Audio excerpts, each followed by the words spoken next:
Company of Makers, podcast talks, workshops. We are here because for the first time for many years, British sovereign territory has been invaded by a foreign power. The task force, with all its power, is ready. Britain has gathered its might. It must set its course. I'm not allowed to say how many planes joined the raid, but I counted them all out, and I counted them all back.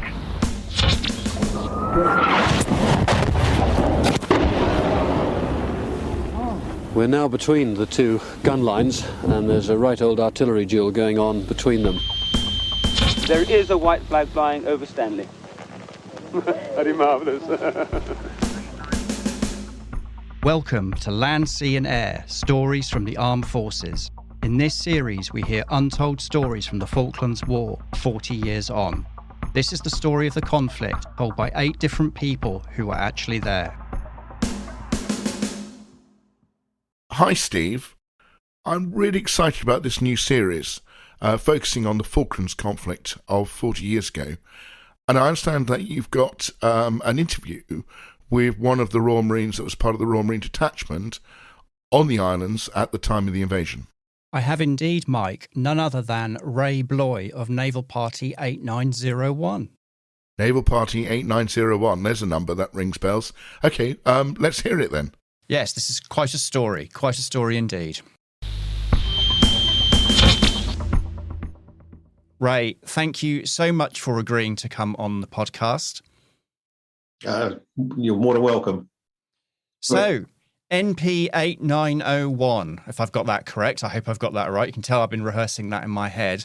I think there's a bit of a story here in terms of there's a few things that might need to be corrected, do you think?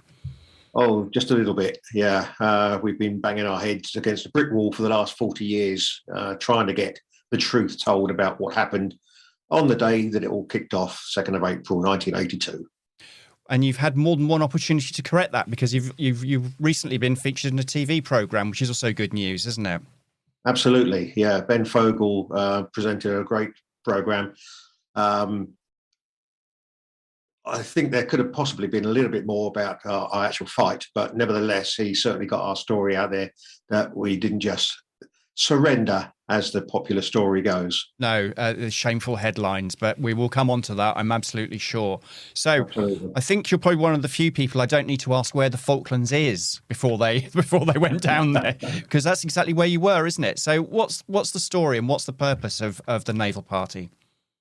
We've been there, well, personally, I've been there for a whole year leading up to the war, or conflict, as some people like to call it.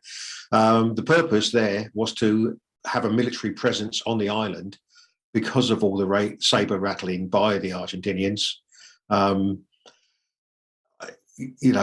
long as going back in history, there's always been a military presence of some sort in the Falklands. But in earnest, I think, certainly for the last sort of 20, 30 years before my time there, we'd had a regular detachment such as ours. Okay. That was the purpose. So did you realise there was an impending invasion coming? Did you realise that a war was about to start? And if so, how much warning did you get? Well, obviously, there was always the possibility.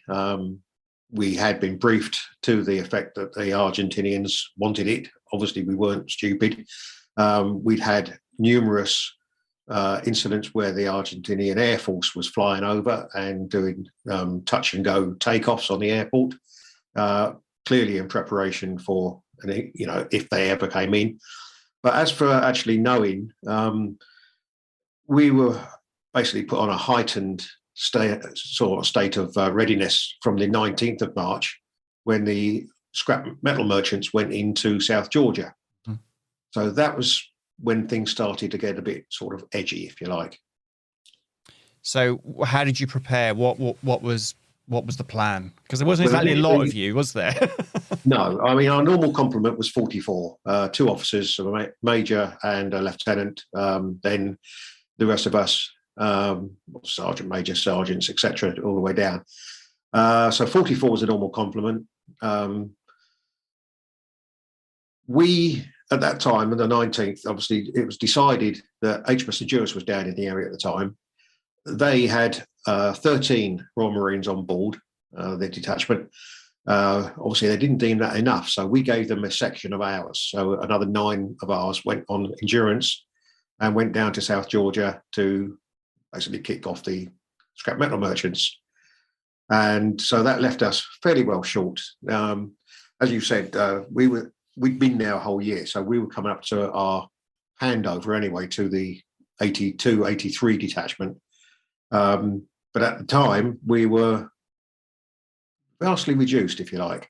A couple of our number had already gone back to the UK, handed over to their successors, people like the Chef, PW, a couple of others. So we didn't have that many people. Trying to think now. Got to hold that there for a second because I've lost the train of thought. That's all right. You carry on. So you just said that you didn't have that many numbers there because you were depleted, and then what happened next? Yeah.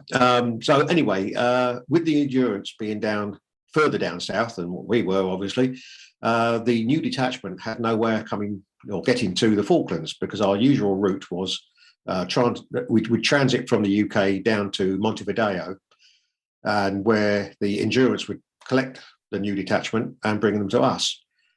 That wasn't going to happen this year. So what did happen was the Antarctic survey ship, the John Biscoe, did us a favour basically and brought Mike Norman's detachment to the islands. They got there about 3 days before the 2nd of April. So we actually had more than the normal 44, but less than 2 whole detachments. So when did things start to get serious on the Falkland Islands then for you guys?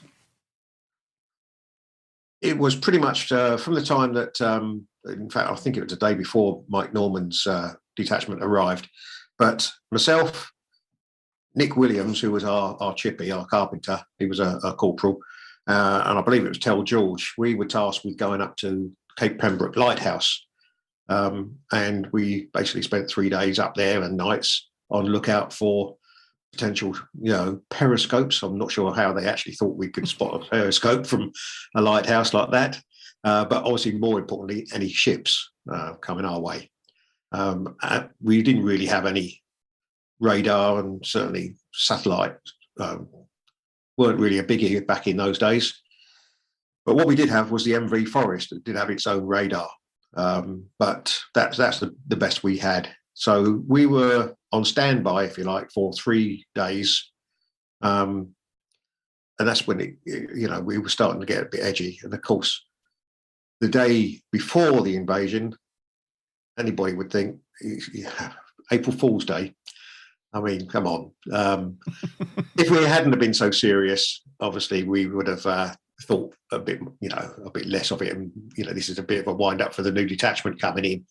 But with things that had already gone on, i.e. South Georgia, sending people down there, I think that'd be a bit extreme for an April Fool's Day joke. Yeah. So we didn't take it like that at all. But obviously, this is the 1st of April was the real wake-up call, if you like, because that was when the bosses got the call saying the RGs have made a set sail, if you like, and are on their way. The infamous words now, make your dispositions accordingly, no help coming. And talking to Mike Norman, only very recently at our reunion, he was saying there was no good luck on the end of that. Just get on with it and you're on your own. That's quite a phrase, isn't it? Make your dispositions accordingly. That's like really helpful, is it? Or am I just misunderstanding that? No, you're absolutely right. I mean, obviously, contingencies had been planned for many years, and ours was no less. Gareth Newt, our boss, had obviously reviewed the plans. Mike Norman reviewed them again, although he didn't have very much time. And I'm not sure. Obviously, I was not one of the in crowd, if you like, being a basic grav. I wouldn't have known any of the planning and stuff like that going on behind the scenes. I just did as I was told, basically. But the contingencies were there. And so we put into place one of those contingencies.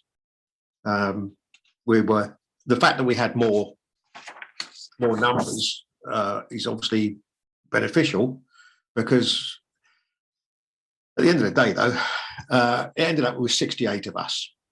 That's not really going to keep an invasion force out of a small island like that.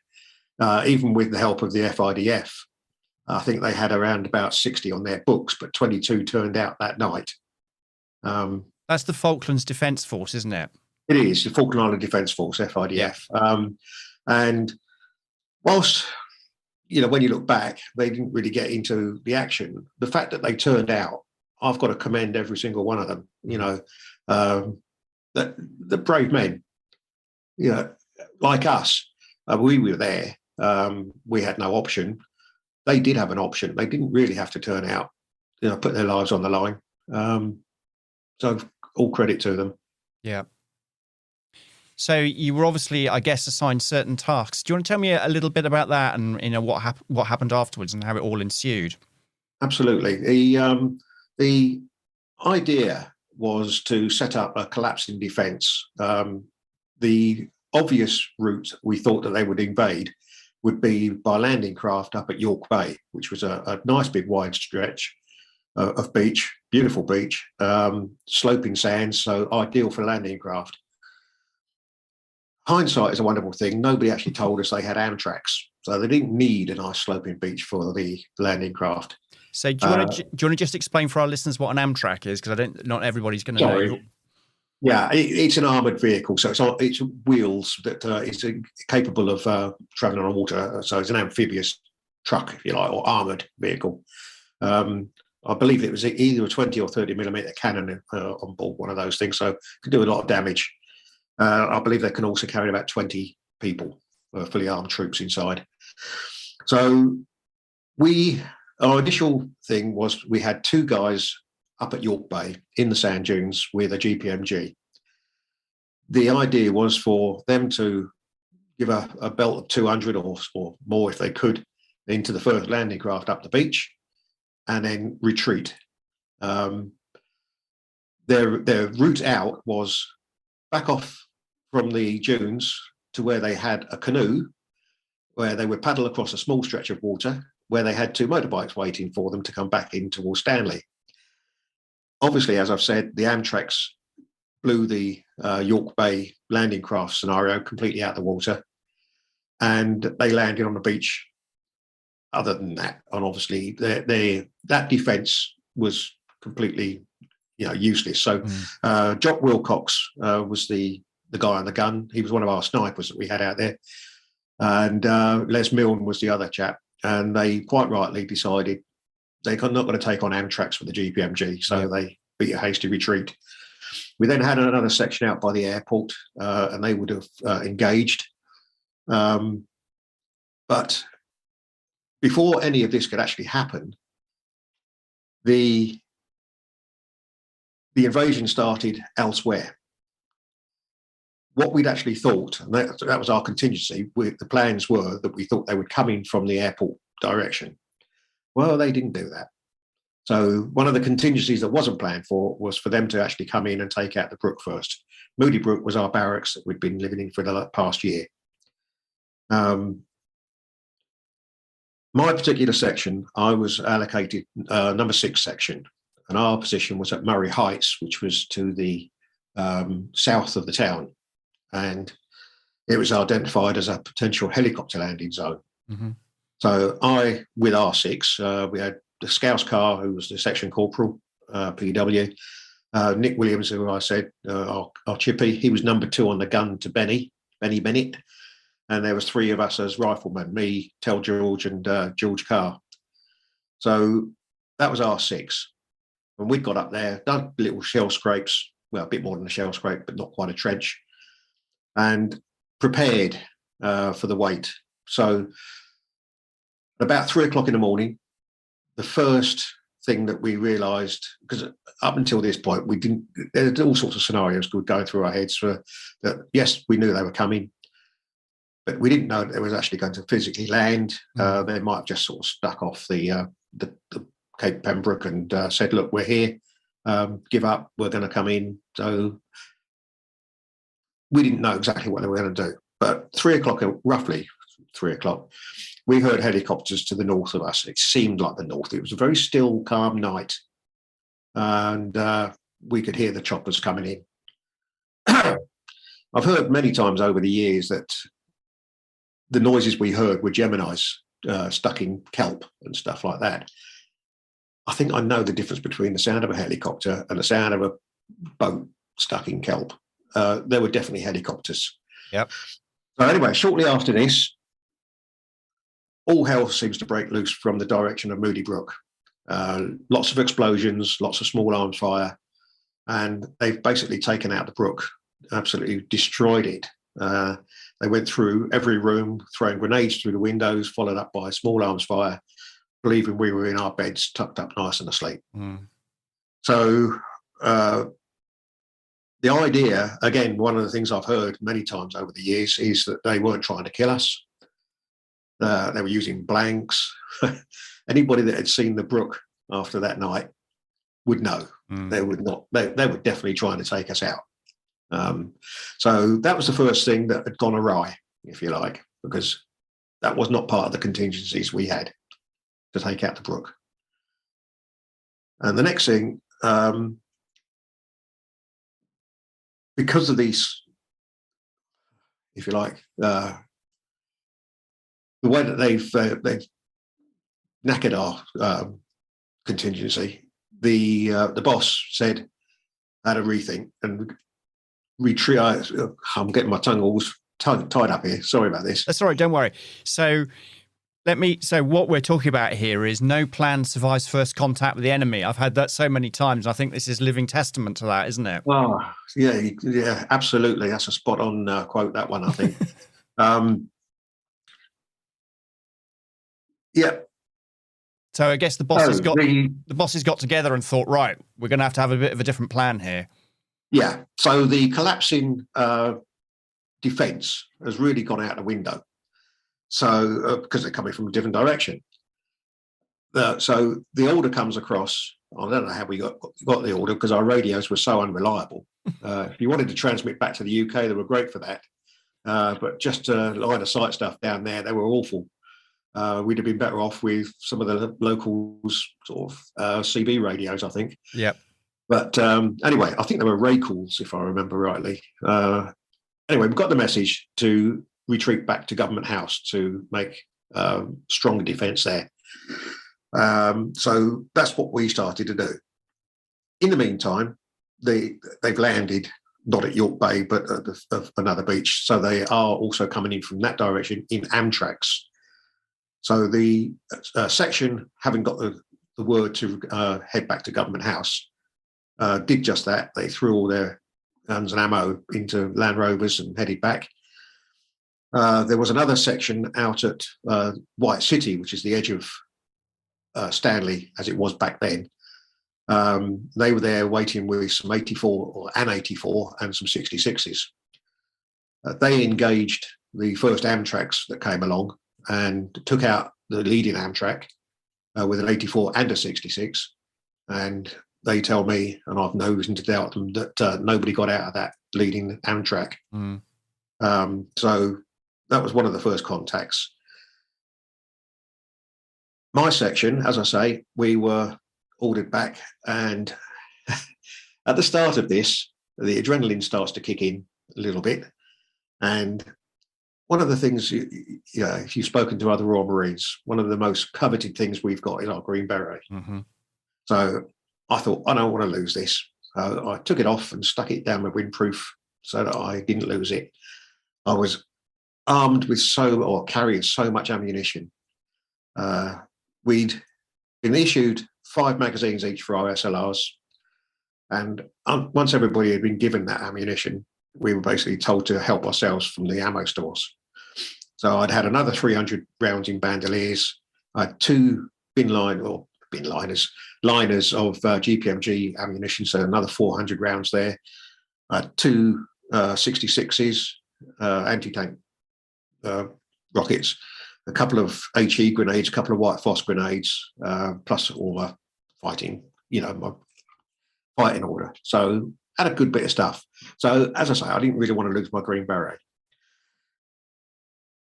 We start making our way down through the town, and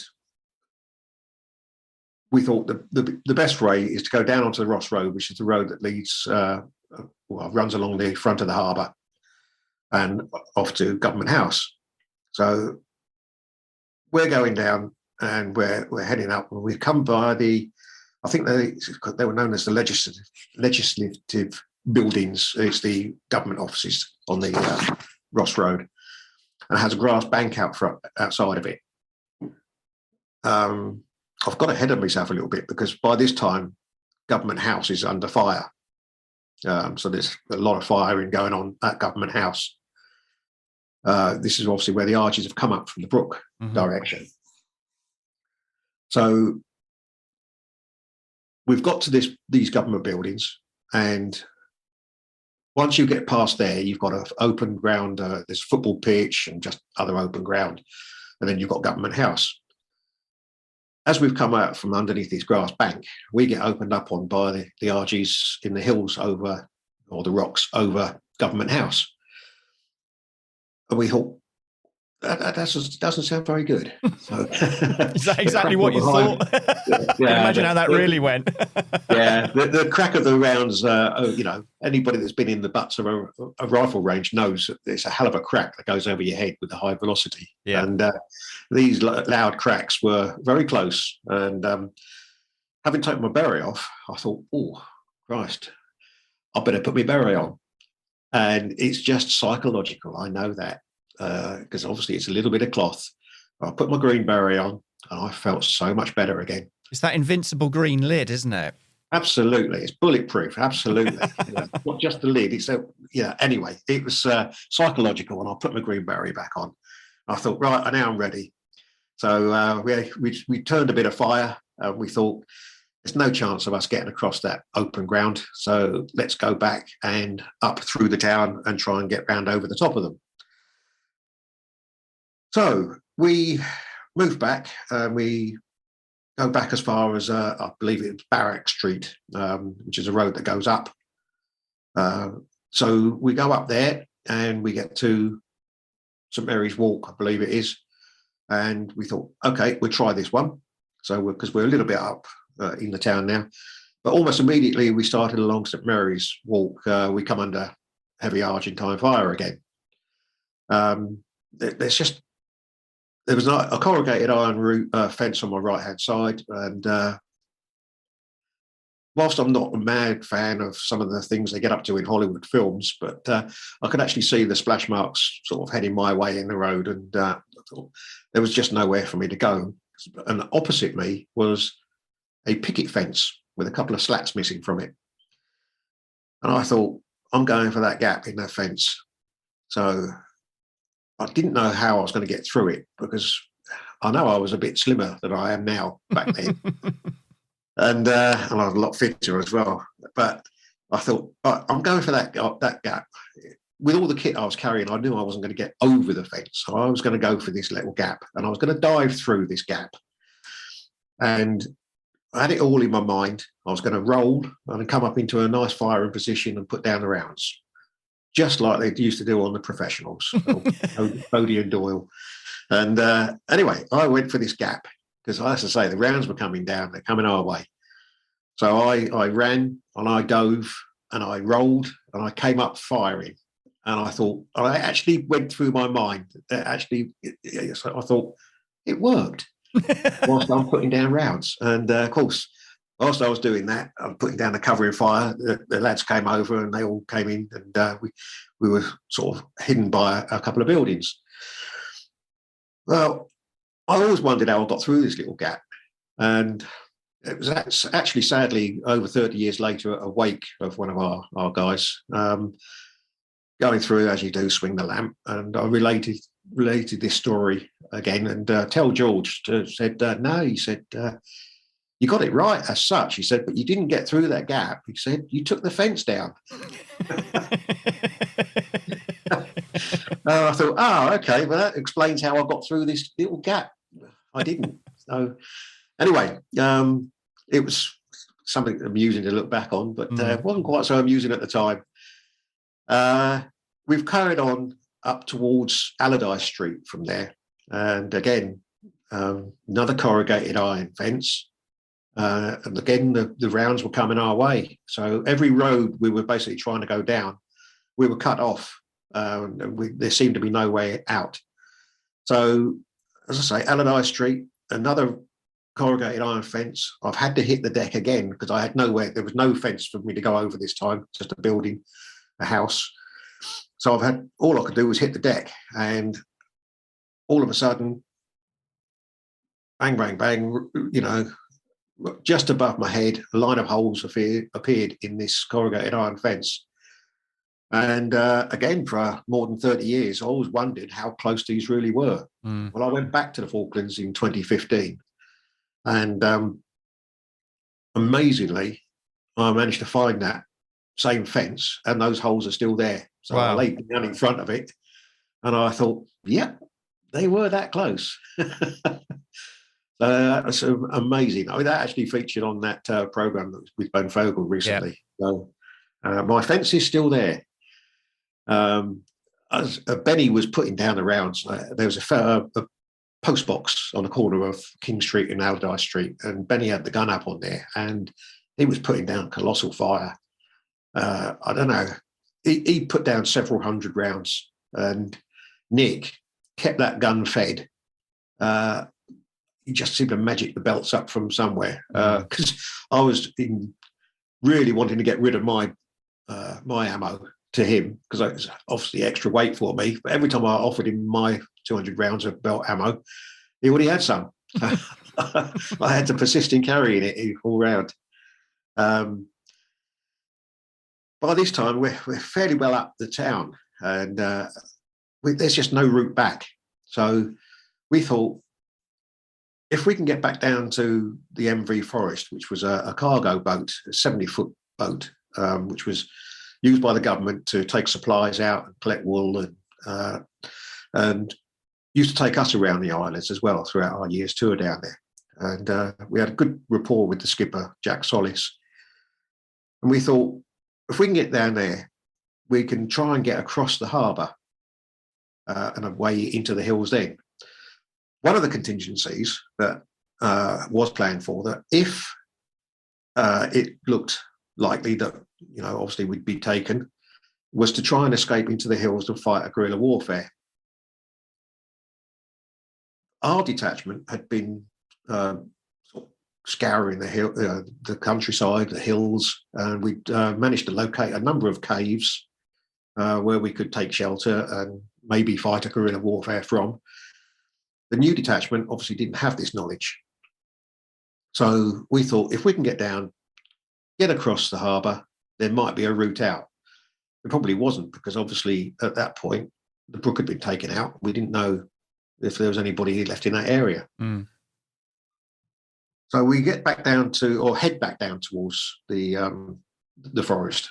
And another amusing incident happened en route back down, because again, we're under fire and we're putting down the rounds. We're in the middle of a big firefight, where all of a sudden a front door opens of this house opposite us, and we all swing around and expecting an Argy there, and it's the lady of the house asking us if her Land Rover is in the way. Excuse me, is my Land Rover in the way? She called. We just shouted I think we all shouted at the same time, get back inside and stay away from the windows. Because most of the houses were wooden down there at the time. So, oh boy. That happened with my section. I know for a fact one of the other sections had a similar incident, but they were even actually offered a cup of tea during their firefight. Oh. I think the islanders, whilst they knew it was real, I I don't know, maybe they thought it was still a bit of an exercise. It's a very British thing, isn't it? A cup of tea to solve any problem, including bullets. Absolutely. So there was some funny little incidents. I suppose that happens in any warfare. Whilst it's serious, there are some incidents that you can look back on with a bit of amusement. And so we're doing that. And again, very near that time, I've had a little incident with a member of the FIDF as we're walking along, moving down to the boat. From underneath this hedge, a rifle, a barrel appears. And again, we know the Argies are in the town by this point because we're fighting them. And I swing round, and this FIDF head suddenly appears. Don't shoot, don't shoot. I said, what are you doing down there? He said, I've got separated from my section. He said, I don't know what to do. We just said, you're better off going home, mate. So don't know what actually happened to him or who he was, but very close to shooting one of my own there. And that was a bit of a frightening experience. So anyway, we get back down to Ross Road, and we come out around the area of the police station and opposite by the post office. At this point, we know that the APCs are coming into the town. So me having the 66s, I crossed the road by the post office and prepare a 66 because we believed they were going to be coming along Ross Road from the direction of the Globe Hotel, Philomel Street. And we're preparing there and waiting, and we can hear shooting and everything going on. And at some point, we could hear screaming coming from the direction of Government House. And all we were thinking was, God, I hope that's not one of ours. It turned out it was the Argentine chap called Giacchino, I think his name, he's the only person that they actually admit having had killed during the invasion. But he was screaming his head off. But we didn't know because there was no talking or anything like that. It was just screams. So this was going on. Meanwhile, along Ross Road, before the APCs have come our way, we see a chap walking along the road, lunchbox under his arm. And as he gets closer, we yell, "Get off the road." And he says, "It's all right for you. Some of us have got to get to work."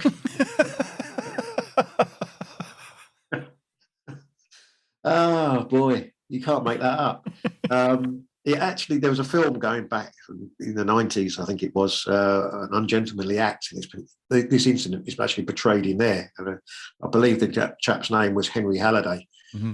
And he was basically grabbed. One of the police officers came out. I saw it was Anton Livermore, really nice guy. He came running out, grabbed this Henry and dragged him back in.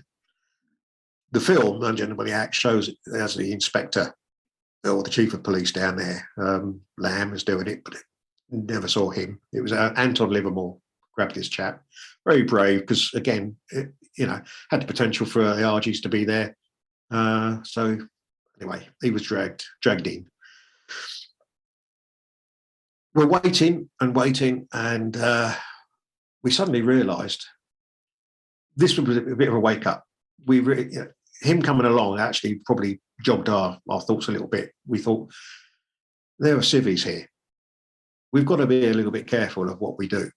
As I said, most of the buildings were made of wood, and a 7.62 is easily going to go through there. So a 66 or an 84 is going to do a lot more damage. Whilst they're a decent weapon, they're not the most accurate, and they're not the most reliable, if you like. And we thought, if we fire an APC and it takes a ricochet and goes off into one of the buildings, we could not justify that. So we thought, nah, it's not going to happen. So that was one of the most frightening things, because I'd obviously done the drills to open and collapse 66s, but I'd never done it with a live one before. You'd either thrown it away by that point, or you'd only used the drill 66. So collapsing it was a bit iffy, but you do your job. you follow the instructions and it's all good. But I didn't really want to do it again, not collapse one. And then we start to think, right, we're going to get back to plan A or plan B. Well, I'm not sure which plan we're on by this time, actually. So get back to the forest and see if we can get across. So up we go again. And it's only a short jetty out to the forest. It's probably 50, 60 yards long. But by the time we got there, as I say, we'd taken an awful lot of fire. And, I'd taken on a number of targets. I don't know if I hit any of them. Some of them went down when I fired at them. But they could just have been taking cover, or I may have hit some. I'll never know. And we're at the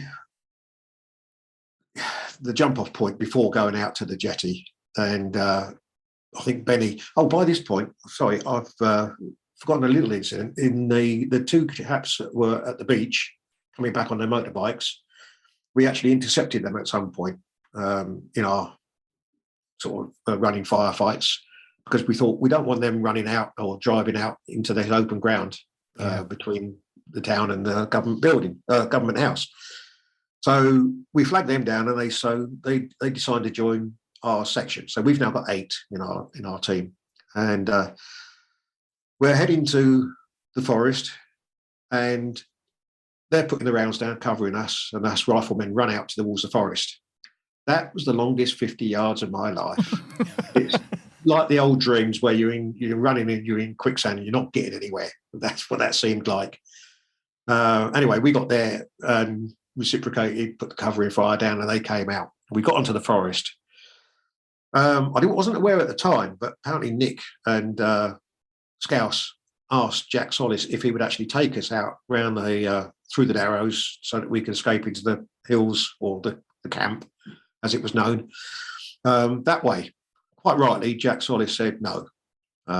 He's not going to put his ship in danger, let alone his crew. And quite rightly, he said no. But he obviously said, you can have our Gemini that they carried on board. If you want to use that and get across, you're welcome to it. So we got it overboard, and we started to try and get into the boat. And Benny was quite good with the engines and stuff like that. He worked on them, and he was trying to get the damn thing started. And no way, this engine just refused to start. Whether it was the engine or the fuel or something academic, we couldn't get it to start. So we thought, okay, it's a big risk, and in hindsight, suicidal, but we thought we'll paddle across. At least we can get over. It's about 800 yards wide at that point. And we just thought we didn't want to get captured. Of all the scenarios from when I first joined the Marines, not one of them entailed me becoming a prisoner of war. I just never wasn't an option. Anyway, we're piling into this Gemini, and most of us have got in. I think certainly 5 or 6 of us got into this blooming thing. And at that point, Pucara, the first Pucara, flies over straight up the harbour. And we thought, with those up, we've got absolutely no chance of getting across. As I say, really thinking about it, the arges in the rocks above Government House, they could have easily have taken us out had we got out from the side of the forest. But we were prepared to give that a go. But with the Pucaras up, we thought that's just not going to happen. And it was pretty much at that point that word came over that Rex Hunt was telling us to stop fighting. Now, this is another big issue that we've had for the last 40 years, where it's always said the Marines surrendered. And there was no surrender involved. Rex Hunt called a truce, and he basically told us to stop fighting and lay our weapons down, but no surrender. I know it's semantics, really, but we can hold our heads up. We didn't actually surrender. But there's a difference between being captured and surrendering and being ordered to stop firing. That's a very different scenario, isn't it? Absolutely, I think so. Because, like I say, we've been plagued with this. Okay, it's banter, but it gets through after 40 years, where you get other servicemen and even civvies, coming up to you and putting their hands up in front of you. And it just wears. But as far as we're concerned, we were just basically told to stop fighting. Rex Hunt was very, very strong on that. He used to come to all our reunions. We have an annual reunion, the nearest Saturday to the 2nd of April every year. And at the 10th reunion in Plymouth, that's when Rex Hunt brought his book out. A journalist asked him, so he said, "Sir Rex, what was it like when you told the Marines to surrender?" And I actually saw him grab him by the throat and push him back. And he said, "The Marines did not surrender. I told them to stop fighting." He was very adamant about that. Absolutely top guy, Rex Hunt. Really, really nice guy. But so we're told to just wait for the RGs to basically come and get us. And so we stay on the forest down in the hold. Jack Solis was really good, a very experienced seaman and a nice guy. And he came down and he asked if any of us wanted to leave anything with him, and he would look after it for us for the duration of whatever was to come. Nobody knew what was going to happen at that point. I certainly had a watch that I didn't want to lose. So a lot of us, our year out there, we had money to burn, if you like, because there's nothing to spend it on out there. I bought myself a Rolex. Others had bought Rolexes or Seikos and, nice watches, Omegas, etc. So I gave him my watch and I gave him my Swiss Army knife, which I didn't really want to lose either. Others gave him personal stuff. And true enough, he kept them throughout the war, and we got them all back afterwards. Wow. Yeah, really nice. And we're waiting. And something that's gone through my mind many years, one of my favourite films is Zulu. And there's a part in there where the Boer cavalry have come and ridden off. Obviously, the troopers at the Rorke's Drift think it was their relief column, but then they see them disappearing into the, in a cloud of dust. Yep. And there's a trooper there that turns to the sergeant major and says, "Why? Why us? Why me?" And the sergeant major turns around and says, "Because we're here, lad. Nobody else, just us."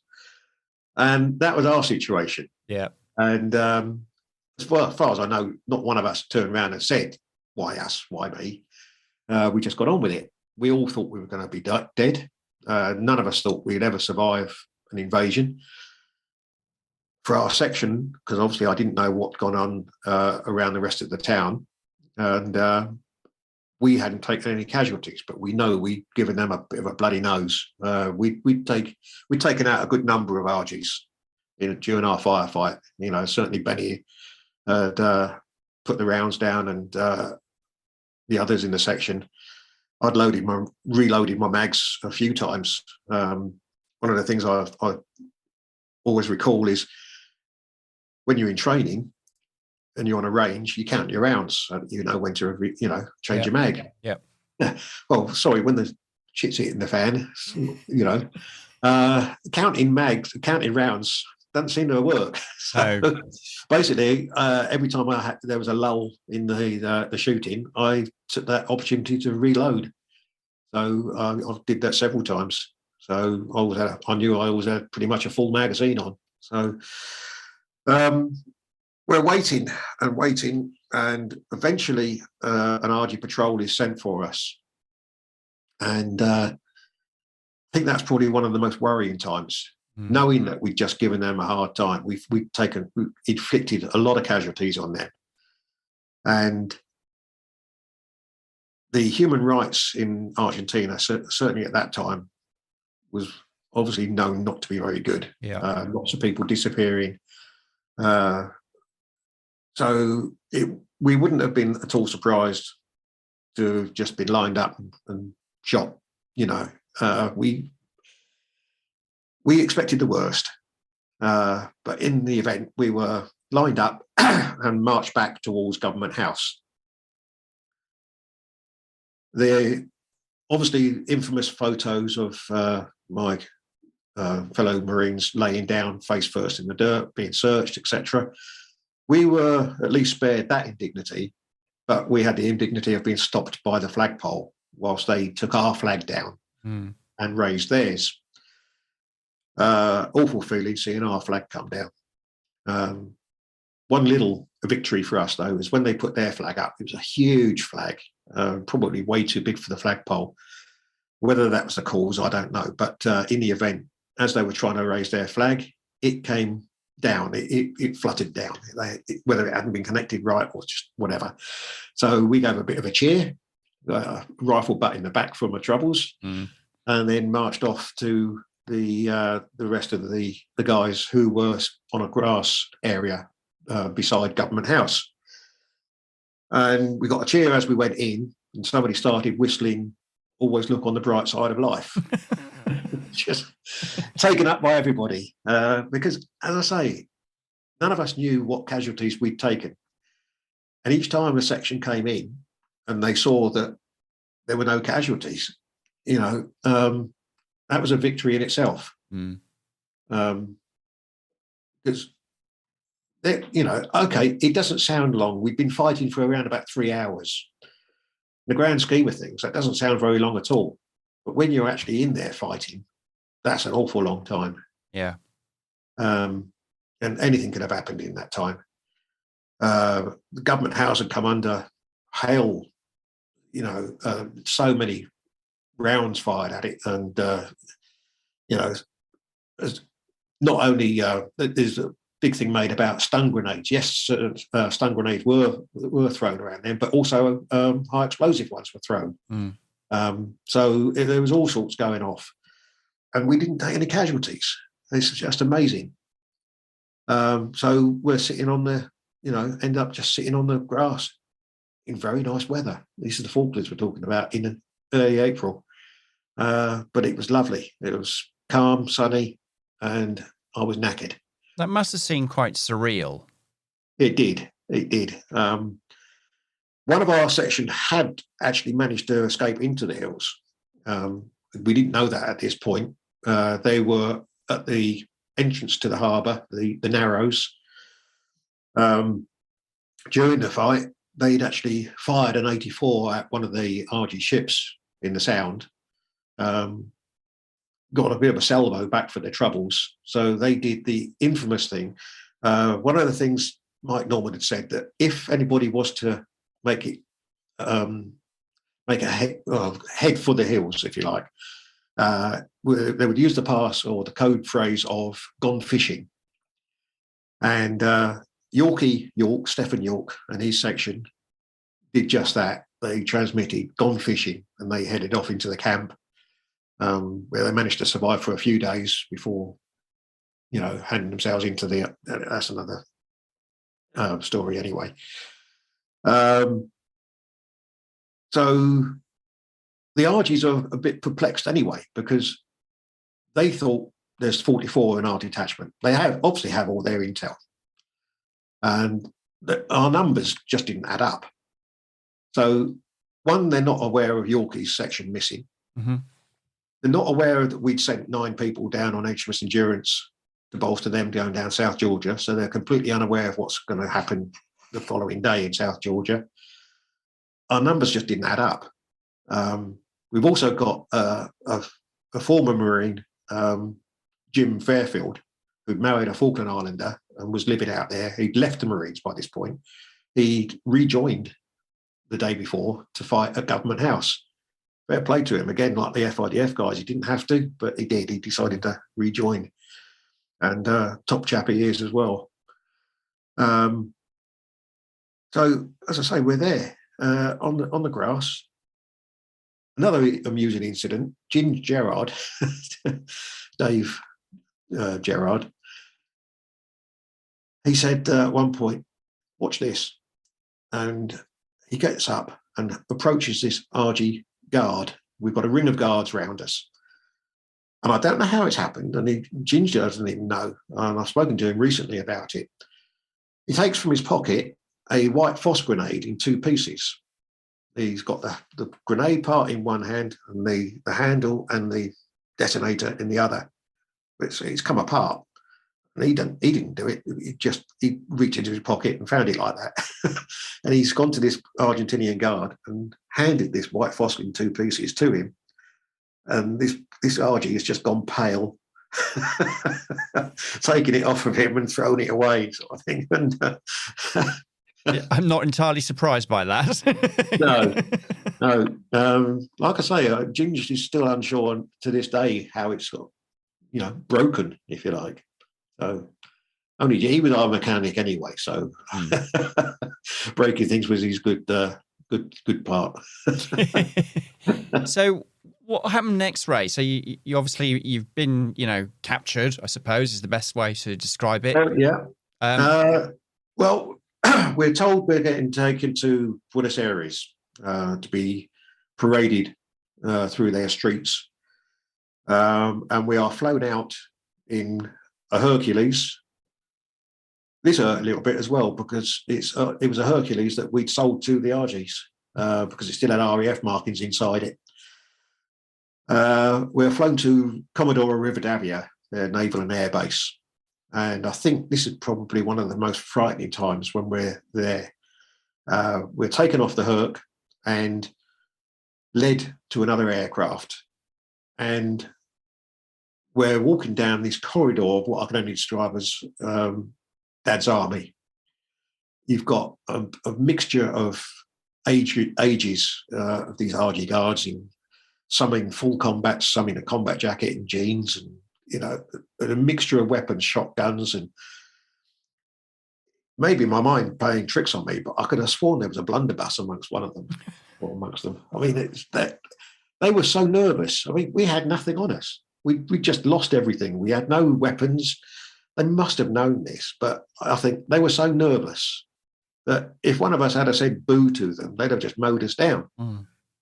Anyway, we're taken to this other aircraft, still believing we're going to Buenos Aires.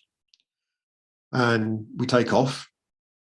And it's not until we land, we realise we're actually in Uruguay, Montevideo again. So presumably things had gone on during that time with the governments. The RGs are still thinking at this point they can just get rid of us and didn't anticipate Margaret Thatcher and an election coming up and the task force being formed up so quickly. So they've effectively let us go. We land in Montevideo, and up until that point, I didn't have my passport, and I don't know how we ended up with these. Obviously, the boss had been given the passports when we left the Falklands, and I actually got a stamp in my passport, entry into Uruguay, which was actually the second entry stamp and no exits from Uruguay. Obviously, on the way down there, we've been taken out of Uruguay on the Endurance. Yeah. So now I've got 2 entry stamps to Uruguay. We get taken to a hotel, a 5-star hotel, the Carrasco, I believe it was called. And by this time, it's early hours in the morning again. We're taken straight into the restaurant where they place a massive T-bone steak in front of me. It was so big, there was nothing else could be on the plate, so there was a side plate of chips or salad and stuff. And they came around with a drinks trolley with half a dozen beers on the second tray with a load of soft drinks on the top. The next time they came around with a drinks trolley, it was all beers and a couple of soft drinks underneath. So they gathered that it wasn't the soft drinks we were after. So we managed to get our heads down. At this point, we're still in our combats and cam cream and everything still on our face. So probably not really what a 5-star hotel is normally used to checking in. And the following day, there's a bit of a debrief, and we're told that if we go to the bar, give them our room number and our name, and when we get back to the UK, we'll get a bill for whatever we use. Thought, okay, fine. And it didn't take too long before somebody realised that they weren't interested in our names and our room numbers. So things like F.W. Woolworths, W.H. Smith, BMS Boot, these sort of things came out for people's names and room numbers that probably didn't even exist. Yeah. Obviously, the Foreign Office did take care of all that, and none of us ever got billed for anything at the end of it. But we were there for a couple of nights, and on the third day, the RAF have come out to collect us, to take us back to the UK via Ascension. Landed there for a quick refuel stop on Ascension Island before getting back to Bryce Norton. Now, in Uruguay, at the hotel, we were restricted to the hotel. We were there apparently under diplomatic immunity, so we were not allowed to go out. But every time any of us went to the windows opening to the front, or even to the front door, if any of us appeared, there was a crowd of Uruguayans there cheering us. Turns out they don't particularly like the RGs. No. And also, when we got taken from the hotel to the airport, there were, I'm sure there were thousands of Uruguayans lining the streets cheering us. And we thought, okay, so the news has got back that we've done a reasonable job. So going on to the RAF aircraft, the DC-10, we were shocked when a newspaper, the Daily Mail, or Daily Fail as I like to sort of call it now, it's got their shamed, the headline. Royal Marines surrender, barely a shot fired. And we were in shock, I think, because we couldn't believe this after what we'd just been through. And the British press were slating us, saying that we were shamed, we'd surrendered. That was the Sun. Their headline was surrender. And we were all gobsmacked. And so we thought, okay, well, when we get back to Bryce Norton, this will obviously be rectified. They'll know. Surely our own people will know. And we got back to Bryce Norton. We had the indignity of going through customs, and a customs officer said, have you anything to declare? Well, I'm not sure who it was, but probably some RAF officer dragged him away before he got lynched. Because, as I say, we'd just been, stripped of all our worldly belongings. Yeah. All our stuff was blown up. There was all in a repack box ready to come back, and the RGs blew that up at the brook. But there's no greeting. There's no sort of welcome as such at Bryce Norton. We were treated as if those headlines were true. That must have hurt. That must have hurt a lot. It massively hurt, and it still does.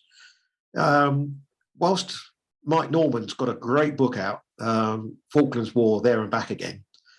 Another book, The First Casualty, have gone some way to doing this. And now Ben Fogle's thing, the producer of that, Craig McAlpine, done a great job with that, but didn't tell that much of our story, of us, although they have told the story about that we didn't surrender like it's been portrayed.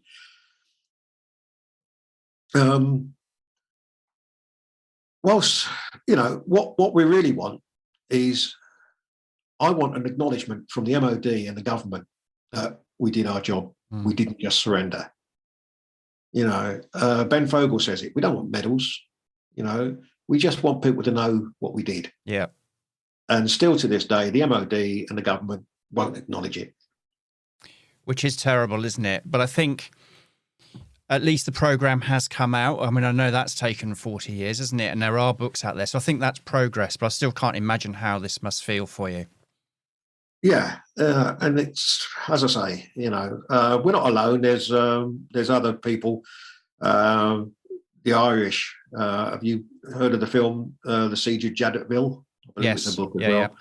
Again, that took them in excess of 40 years to be acknowledged. The Australians, another great film, Danger Close, in Vietnam, another great, incident. But why does it take these governments so long to acknowledge,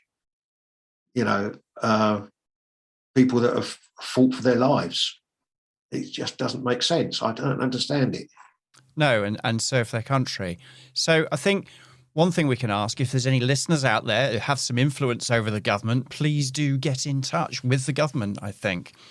I just want to thank you for sharing that story, Ray, because I think it's an important one to tell. I didn't know a great deal about it when Chris Howe told me about it. So I did see the programme, and we have chatted before about this, but I think it is really, really important that this story is told and shared. And I just want to thank you for taking the time to share it with me and our listeners.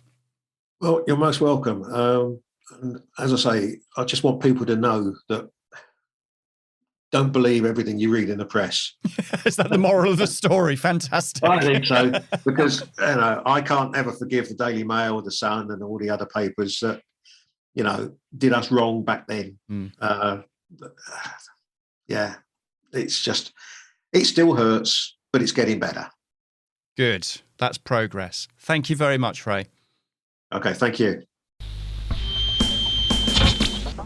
Now, before Stephen might look back at the interview we've just heard, you may be interested to know that here at Company of Makers, we've got loads of online activities for veterans to get involved in. As well as this podcast, we've got online talks with inspiring guests, and we've got workshops where you can learn something new and meet like-minded people from the forces. To find out more, sign up for our newsletter and we'll send all the latest updates direct to your inbox. Just head over to companyofmakers.com/newsletter. Now back to Steve and Mike. So, Mike, as I promised, quite a story, don't you think? What a story. Actually, what a collection of stories. Boy, has Ray got a good memory for anecdotes and dits, as they call them. I was fascinated throughout that, and some really good stuff to comment on. I think there is, and yes, he has got a good memory, but I imagine it's probably seared into him, to be quite honest. Yes, I think what came through your interview with him was this overriding hurt or sore that the press had portrayed the Royal Marines as having surrendered rather than being laid down their arms. And no one actually, from officialdom, actually correcting that. That feels like a sore that's been running for 40 years. Yeah, and as he talks about, it hasn't really been corrected. There's been a book, but certainly in the sort of popular culture world, it hasn't been corrected until Ben Fogle's TV programme, which he obviously talks about. Yeah, I thought that was very good, actually. And well, perhaps this podcast and the accompanying book for the Falklands 40 from Sama will help to correct it. But I will say, as someone that was serving at the time, albeit not down in the South Atlantic, that neither me nor any of my contemporaries ever thought the Royal Marines had surrendered. We knew that they'd been ordered to lay down their arms as part of a truce by the governor. And so it's not in my mindset, but I can understand from Ray's perspective that actually what the press portrayed, and he said, don't believe everything you read in the press, is what might be the common perception. I mean, the headlines were dreadful, weren't they? I think surrender, shame, whatever it was, with that picture of them obviously at gunpoint. And let's be honest, it's not really in the Royal Marines code of conduct, is it? Surrender. If anyone's ever met a Royal Marine and suggested the word of surrender, they need to run very fast in the opposite direction. It isn't part of their state of mind. They're one of our most, if not our most elite, land operating forces from the sea, and they've got a fantastic history, and no one should ever doubt their resolve to do whatever it takes. No, I'll leave that to someone else to tell a Royal Marine that. Thank you very much. But what did you think of the rest of what he had to say? as I said before, fascinating. I think his attention to detail and memory of all these little mini stories within the overall context of a 3-hour battle to try and defend waves of Argentinian troops against, I think he said 64 Royal Marines, was astonishing. And they took no casualties in that 3 hours, which is unbelievable, really. I love the bit about them told to make their dispositions accordingly, no help coming. I thought that was classic British, stiff upper lip type stuff. But actually, if you drill down to it, that is actually how the British forces work very well. That it's called mission command, and it's telling people to do what they think is best in the circumstances, because people further back haven't got the context of where the enemy are and what's happening. So actually making your dispositions accordingly is actually quite sensible. I'll take your word for it, but I will use that expression again. I quite like it. I mean, there were some lovely stories. I loved the one about the gap in the fence where he did his Hollywood stunt. There was bullets raining around him. He saw a gap in the fence. He said in his mind's eye, he went through the gap, did a roll, and came up firing. And it was only a few years later, or many years later, that the real story emerged that he actually took the fence out when he tried to go through the gap. But never spoil the dit with the truth, I always say. No, you wouldn't want the truth to get in the way of a good story, would you? So I think that's a theme that's going to come up, isn't it? Because he's talked about how being at reunions and speaking to his comrades in arms, that you kind of start filling in the gaps of what happened. It's kind of like a collective memory, isn't it? It is, and I actually think, and this comes out in some of the other podcast interviewees as well, is that when the adrenaline is rushing, actually what you remember may not be what actually occurred, because your brain goes into protective mode to protect you against, that's what adrenaline does. And so I think there's an element there of actually, you think you've done something, but actually the truth is something completely different. And it's not that you're deceiving yourself, it's just adrenaline alters the way you think. Absolutely. But also it demonstrates the value of reunions, I think, to fill in those gaps. And also the value of comradeship that reunions bring. Do you say that actually there are, we know that the Falklands created a number of PTSD sufferers. And it's things like reunions where people realise they're not on their own, that there are other people in similar circumstances and they can support each other. That's what helps, tackle these type of situations. Another thing I picked up on was the psychology of the green beret. And if you know any Royal Marines, you'll know how important the Green Beret is to them, and the award of the Green Beret at the end of their training is a milestone. It's in the submarine service, we get our dolphins when we become a qualified submariner, and it has a similar effect. In the Royal Marines, the green lid, the Green Beret, is everything. And actually, although it offers no protection, psychologically, he felt much better wearing it, and he probably was a better Marine as a result of, that psychology, I think. Yeah, and as we're recording this, there's the TV series talking about the commando ethos in the Royal Marines, isn't it? And how and acquiring the green lid, as you put it. And I thought it's quite interesting when one young lad says that can be never taken away from me if you achieve it. That bond that has, achieving the green lid. Completely agree with that. One of the other things I got from his interview was a special sense of humour. I mean, even at university, with bullets raining down and, odds of 60 against thousands, he still retained a sense of humour throughout that. And he describes the bullet holes in the fence, his fence as he now calls it, which he was lying flat down, and they appeared just above where his head would have been if he put his head up. And he went back in 2015 and found that fence, his fence, and saw, blimey, that wasn't far away from me not making it.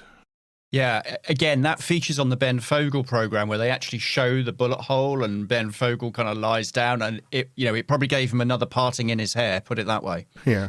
So let's go on to what probably is the main thing to talk about, which is this sore that's been festering for 40 years about what happened at the end of that engagement. They'd been fighting for 3 hours. They were outnumbered hundreds to one. There were helicopters appeared, which a helicopter against individuals is not fun. They couldn't cross the river because the engine wouldn't work, and then they got told to lay down their arms and stop fighting because a truce had been made, and that was ordered by the governor, Rex Hunt.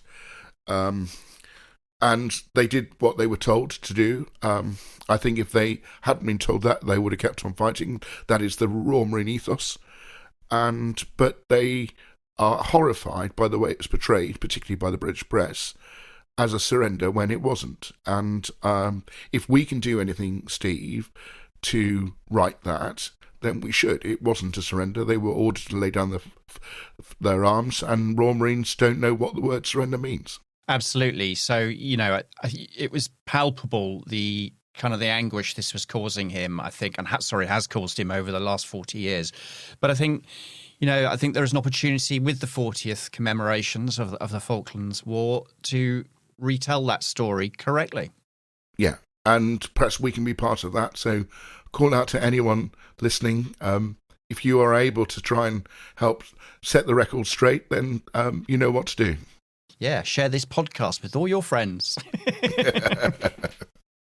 I think that's about it. I mean, unbelievable.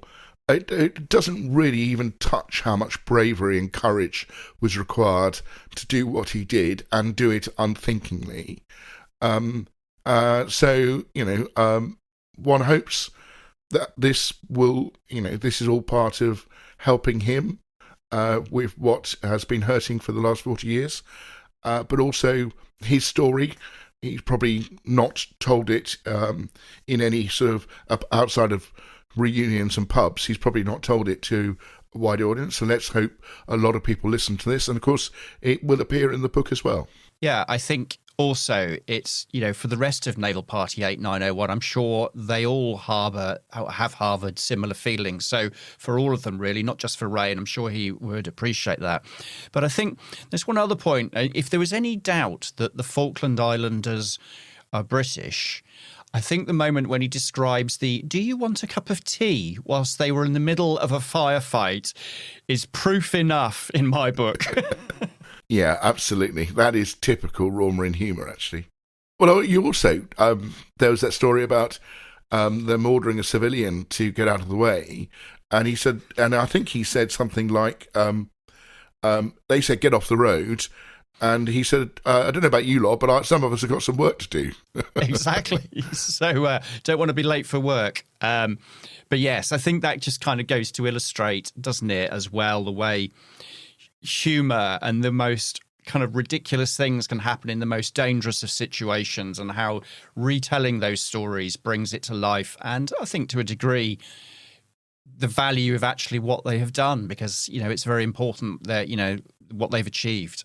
So here's to you, Naval Party 8901, class of 82, the Royal Marine detachment at the time of the Argentinian invasion on the 2nd of April. You were ordered to lay down your arms. There was no surrender. I have nothing to add to that. Thank you very much, Mike. You're welcome. Hi, it's Mike here again. So just to let you know, this podcast accompanies the stunning Falklands 40th commemorative book produced by theveteran.uk on behalf of the South Atlantic Medal Association, SAMA 82. And we'd like to say a really big thank you to both our funders for making this possible, namely theveteran.uk and SAMA. And if you'd like to buy a copy of the book, then please head to either theveteran.uk website or sama82.org.uk. Thanks for listening. Before we finish, we'd love to hear from you. So if you've got any thoughts, suggestions, or even a bit of banter, just email us at podcast@companyofmakers.com. You never know, you might even get a mention. And don't forget to hit subscribe wherever you listen to your podcasts. Thank you. This podcast was produced by Rachel Owen, hosted by Mike Davis Marks, and me, recorded and edited by yours truly.